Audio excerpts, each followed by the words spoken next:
Hello and welcome to our viewers on ASI News Broadcast, bringing you the latest top news for today.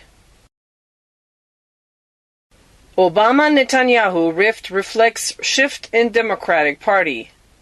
The clash between the Obama White House and Israeli Prime Minister Benjamin Netanyahu over his address to Congress next month speaks to a larger shift in the Democratic Party over relations with Israel. Not all that long ago, it would have been unimaginable for Democrats to even consider boycotting a speech by Israel's head of state. But with daylight between Obama and Netanyahu on so many issues, most notably ongoing nuclear negotiations with Iran, and as White House officials show less interest in downplaying the chronic spats, more Democrats see little reason to provide Israel's leader a wider audience. Democrats insist they can air complaints about the conservative Netanyahu's policies without appearing hostile toward the United States' greatest ally in the Middle East. Netanyahu is expected to press for new sanctions on Iran, even in the face of Obama warning American lawmakers not to go down that path. And when given the choice between backing Obama or Netanyahu, some progressives argued that boycotting the speech was a no-brainer. The more than 24 Democratic lawmakers not attending the Netanyahu speech were given political cover when Obama said he would not meet with the Israeli Prime Minister and Vice President Joe Biden passed on attending. He'll travel to Uruguay and Guatemala during the first week of March. Though the White House has framed the snub as a matter of protocol, pointing to the Israeli elections just 2 weeks later, the standoff is the clearest proof yet of the disdain between the two leaders. Netanyahu openly rooted for Obama's opponent in the 2012 presidential contest, Republican Mitt Romney, and now the president is returning the favor. Democrats play nice with Hillary Clinton. The emerging Democratic presidential primary field is not only remarkably small, it is also unreasonably civil.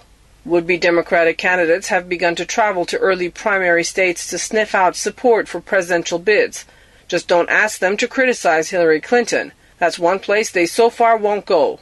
Former Maryland Governor Martin O'Malley, a former Clinton supporter who has been candid about his ambition to run for president in 2016, also has steered clear of attacks on Clinton.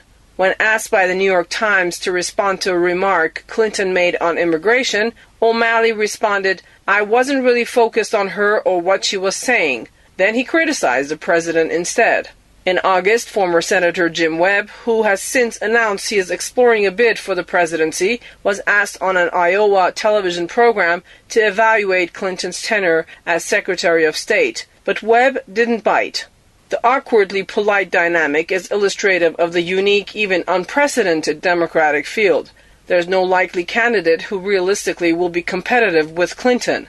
In public polling to date, Clinton has consistently outpaced her most competitive potential challengers by more than 50 points. The second best performing Democrat in many polls, Senator Elizabeth Warren, says she will not run for president. Such concrete evidence of Clinton's strength leaves other Democratic candidates with little incentive to directly call her record into question. After all, she and her allies might very well be leading the Democratic Party for the next 10 years with cabinet members to appoint. The cloyingly civil dynamic on the Democratic side is in stark contrast to the aggressive jockeying already taking place among the emerging Republican field, one of the most competitive in many election cycles. Other digs have been more subtle. "I very much believe that our next president should be a governor," Wisconsin Governor Scott Walker said last month. The next president of the United States needs to be someone that has a clear view of what's happening in the world, a clear strategic vision of America's role in it, and a clear tactical plan for how to engage America in global affairs, he said. And I think for governors that's going to be a challenge initially because they don't deal with foreign policy on a daily basis. Those were the latest news brought to you from the American Studies Institute from Tehran. You can also check our website at www.asipress.us. Thanks for watching.